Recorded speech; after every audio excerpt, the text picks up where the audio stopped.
Hello everyone and welcome to my video about the Centurion. This is a tank and DPS build. The build would probably a little bit more focus around tanking than dealing DPS, but this build is very viable in both. It can deal out a punch, but it can also take a lot of damage. I really like this build because you can really keep the pressure up on someone, you can really debuff them, and you can really actually nuke them down. If you combine some combinations, then you can suddenly burst a lot of DPS, but you're also very capable of sustaining and taking the hits.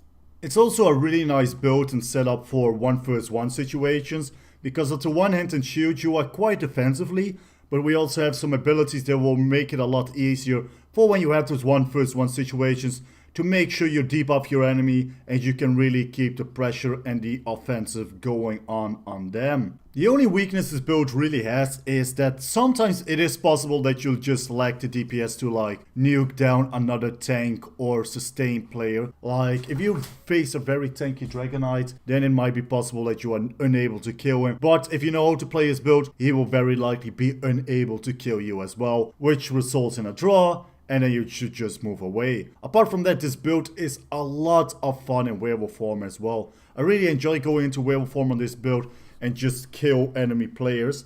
In a 1v1 or 1vx or in a group PvP, it is actually quite strong in Werewolf Form because Werewolf Form has a max healing, and because of our heavy armor setups, we have quite a lot of max health.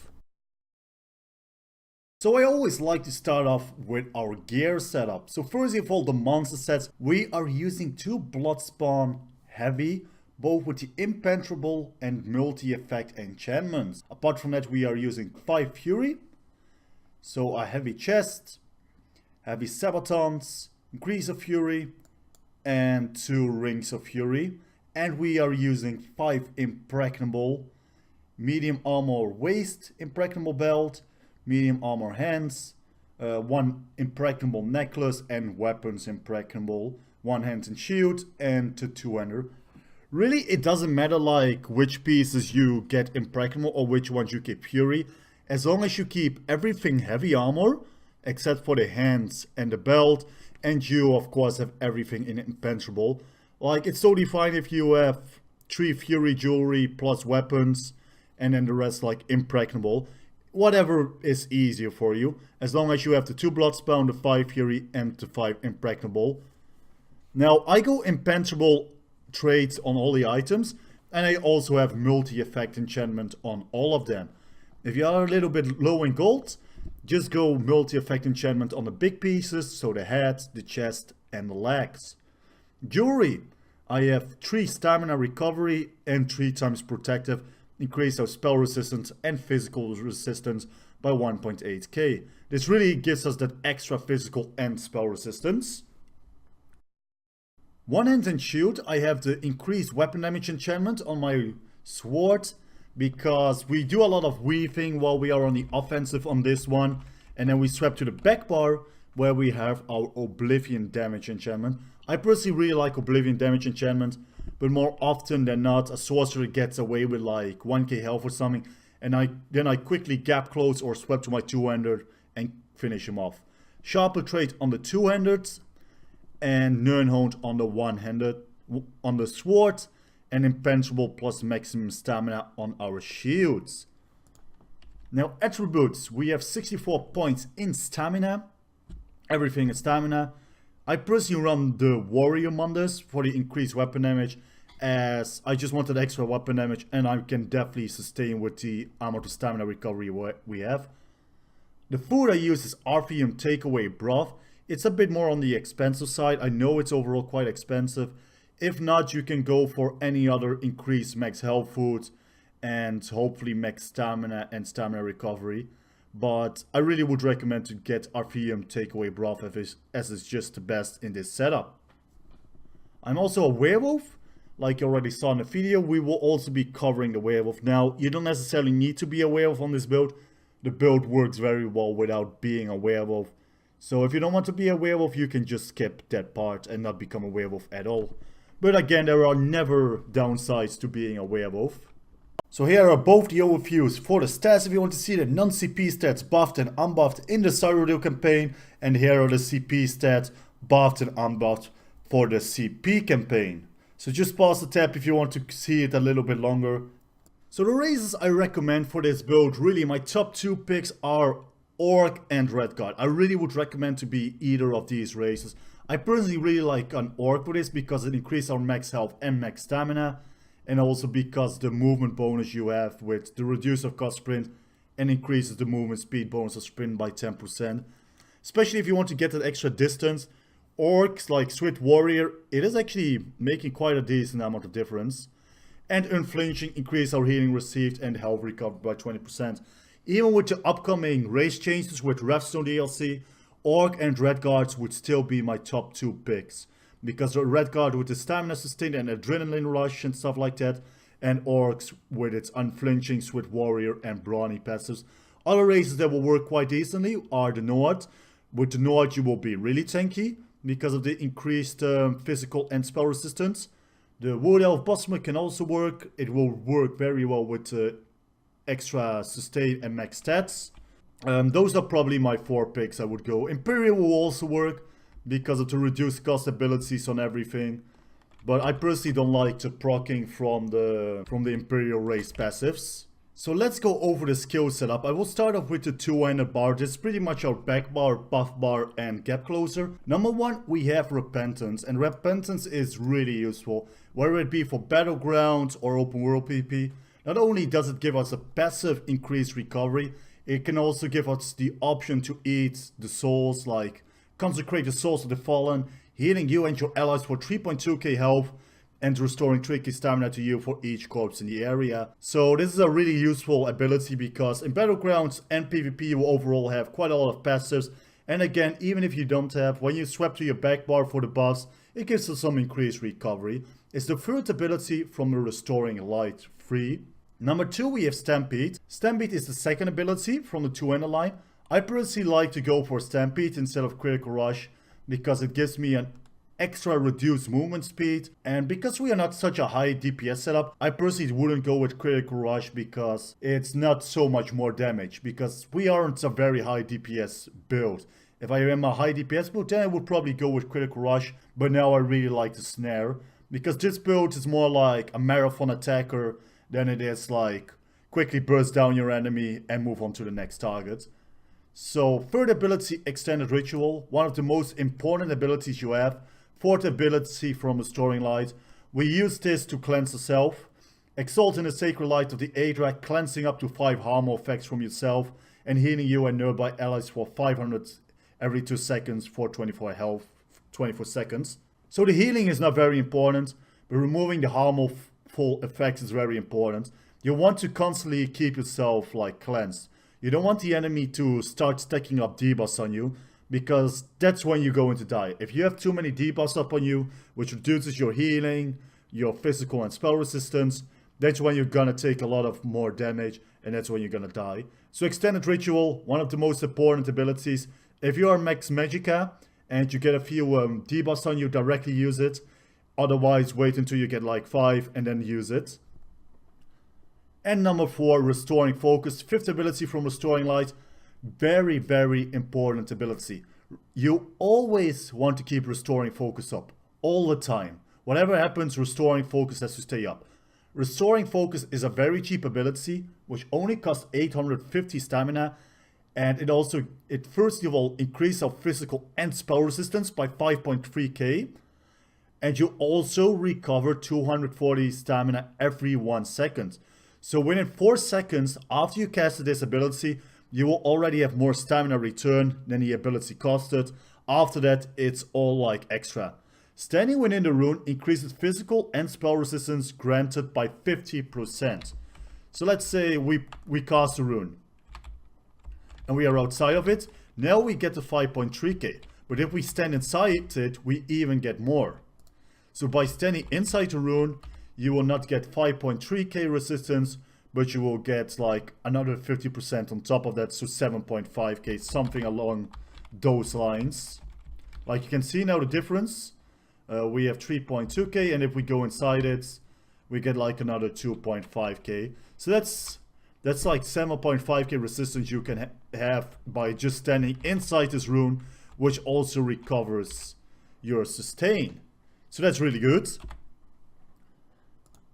And last but not least, we have Rally. Now, Rally is important for our major brutality, increasing our weapon damage by 20%, and it also gives us a decent heal, healing 818 health every 2 seconds, and you also have a good final heal, increased by up to 564%, so you can get like a 7-8k heal take when Rally expires.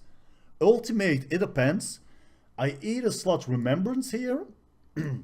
I really like Remembrance because it's a cheap ultimate, and sometimes I really get pressure like by 6-8 people. I try to line of sight, and when I'm out of resource I can put my rune down, and I also use Remembrance, and most people will not be able to nuke me down.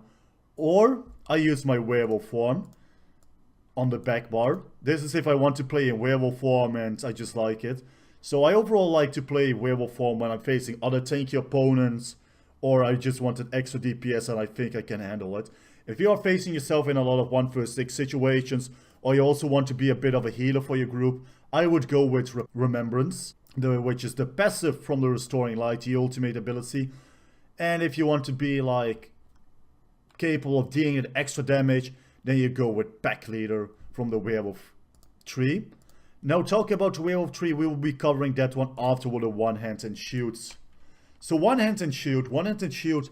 First of all, we have Heroic Slash. Heroic Slash first of all deals damage and reduce our enemy movement speed by 60%. It also afflicts the enemy with minor maim, reducing the damage done by 15% for 12 seconds, and grants us minor heroism, granting us 1 ultimate every 1.5 seconds for 9 seconds.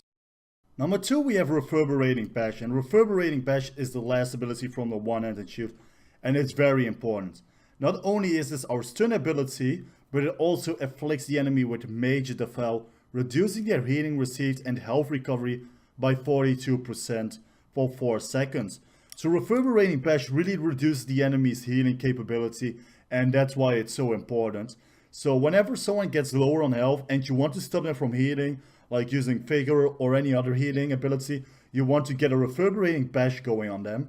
So apart from just using Reverberating Bash every time to smash someone in the face with your shield, you will also be denying them a good amount of healing capacity and healing recovery. So very important, whenever someone gets low or you want to keep the pressure up, prevent them from healing, directly Reverberate Bash spam them in the face, and whenever you see it running out, like after 2-3 seconds, and their health stays low, make sure to recast that ability to really keep it up on your enemy.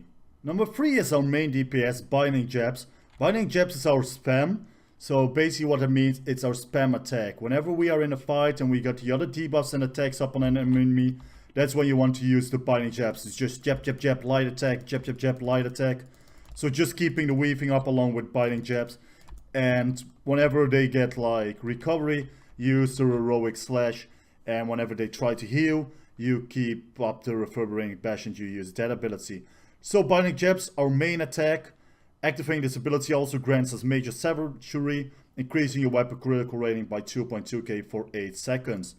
Binding Jabs can be found under the Apex Spear. It's the first ability morphed into the Stamina version.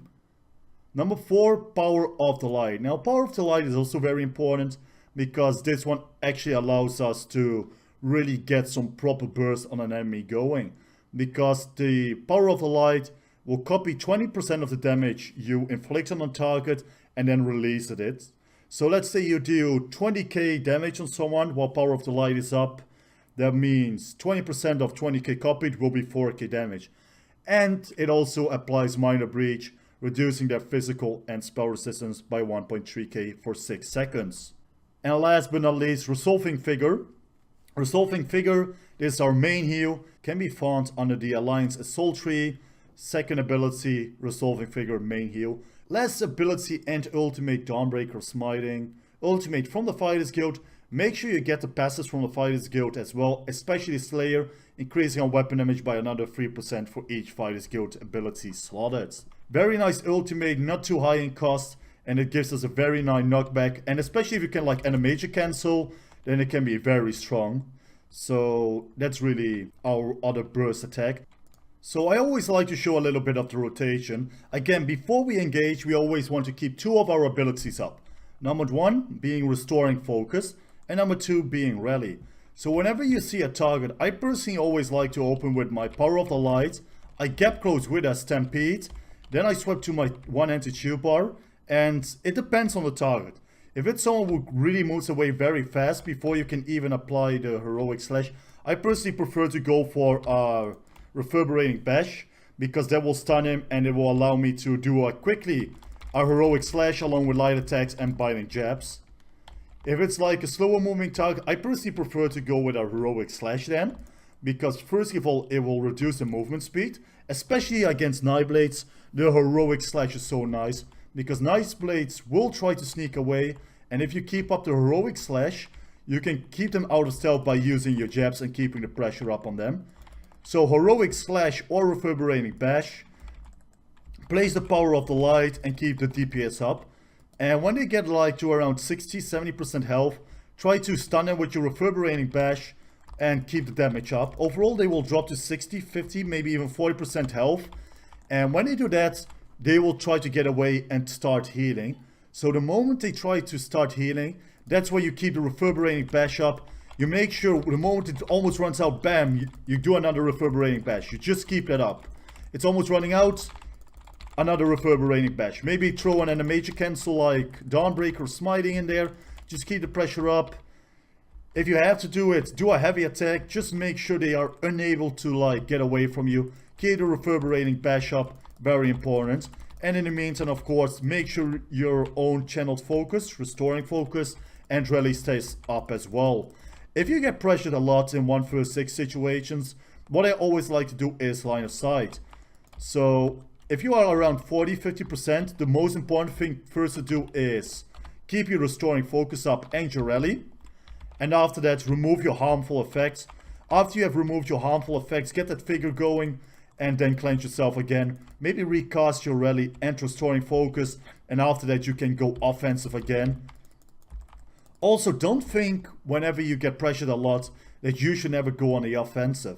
Because a lot of people, when they are doing it X versus 1ing you, you can actually throw in like a Dawnbreaker Smiting somewhere, like, you know, 1 vs 5 or anything like that, to quickly stun your opponents and give you some extra recovery time and some time to get away. So yeah, enemy targets, keep your own buffs up all the time. And keep the heroic slash up. It will greatly help you with your ultimate generation. If you are going offensive, make sure to recast the power of light whenever you can. And the moment you see a chance, get your reverberating bash, stun your target, and whenever he tries to heal, keep the reverberating bash going for you. So for the werewolf, number one, I have pack leader. I really prefer pack leader over the berserker because first of all, the pack leader just looks so much more sexier. But secondly, and probably more importantly, summons 2 direwolves while transport. If killed, they return after 10 seconds. So the direwolves, while not having a lot of damage, to be honest, they first of all snare you. They snare your enemies, which is like really annoying. If you ever fought a werewolf with direwolves, the direwolves are quite annoying. And secondly, the direwolves are very great for damage mitigation. So they can actually take up quite a lot of damage. And whenever killed, they already come back like after 10 seconds, which in a fight is overall quite fast. So I personally think the pack leader is much more useful, especially when you are roaming around solo. Number 2, or actually the first ability on a werewolf bar is Brutal Pounce. Pounce an enemy, deal damage, and an additional AoE damage to other nearby enemies. I don't overall need to morph, which gives extra time as I will be able to stay in werewolf form whenever I'm in combat. And if there is like no combat and no NPCs, you cannot use the ability anyways, so there is no point in having it. Hurlsting's Rage, second ability. So Hurlsting's Rage, because it also grants us major brutality, increasing our weapon damage, and it heals us for 48% of our max health. So Hurlsting's Rage, you overall want to use it when you get lower on health, like 50%, that's when you want to use it. Unless you are at 60% health and full max magicka, then you can already use it a little bit earlier. Number 3 is Deafening Roar. Roar with a Bloodlust to terrify your enemies, so basically it's a fear, and it also applies major fracture to them, reducing their physical resistance by 5.3k for 10 seconds. Number 4, Hall of Agony. Our main DPS and spammable and also deals 30% more damage to enemies that are feared. And number 5, Claws of Anguish. I prefer Claws of Anguish over Claws of Life, as I mean the healing is great, but the Claws of Anguish, like the Mage of the Fell, is very important if you're facing other tanks or healer bots. Without the healing debuff, it will be very hard to get them down. So Werewolf rotation, let's actually go over the Werewolf rotation as well. So before I go into Werewolf form, I always get my buffs down anyways, and I make sure I'm full health, because you should never go into Werewolf form when you are pressured a lot.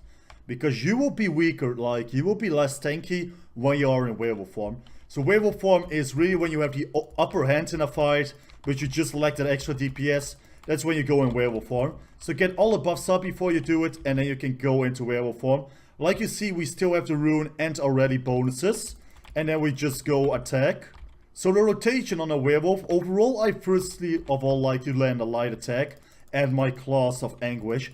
After those are landed, I will try to fear my enemy, light attack along with Hall of Agony. And whenever I notice my Claws of Anguish are almost running out, I quickly recast them. The Claws of Anguish stays up for like 10 seconds, so it's actually quite a long healing debuff, so it's actually really strong. Make sure to keep fearing your enemy whenever you can. When the Major Fracture is running out, you will be able to fear them again. And make sure your Hercine's Rage stays up as well, along with the Claws of Anguish and the light attacks of bleeding damage. The bleeding damage attacks are very nice, and apart from that, whenever you get pressured, Hercine's Rage to get your health back up, keep the pressure up, keep fearing the enemy, and if you do this, you will be able to kill most of the tanky targets even.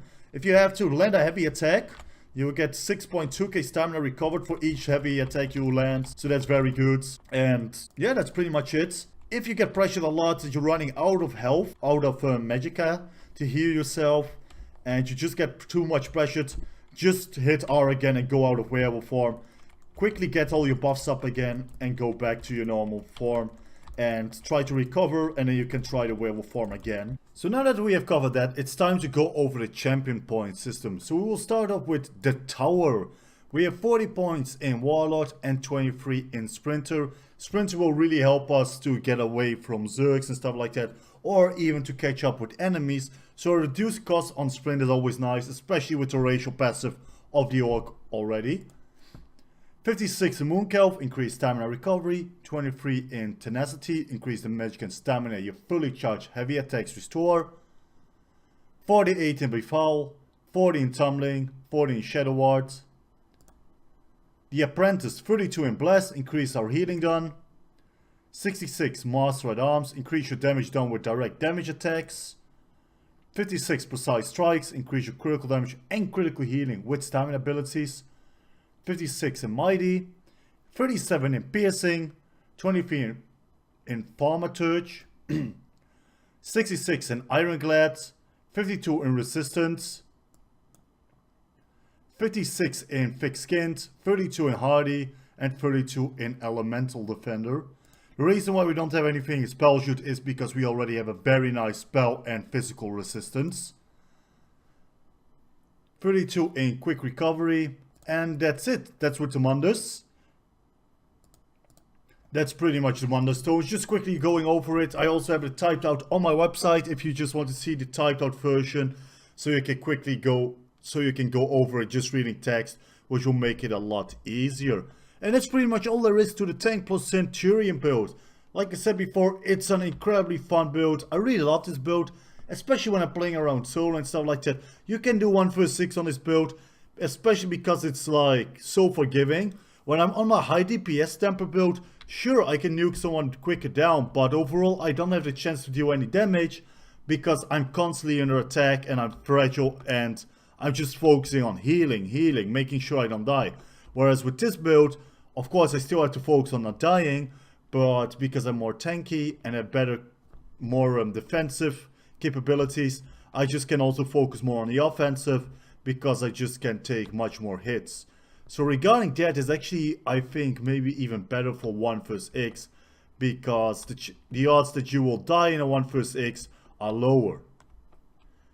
So if you enjoyed this, make sure to check out my website learneso.net for a lot of more guides, builds and stuff like that. Make sure to subscribe and like, leave a comment, and I see you in Tamriel. Have a great day. Bye bye. I'm out.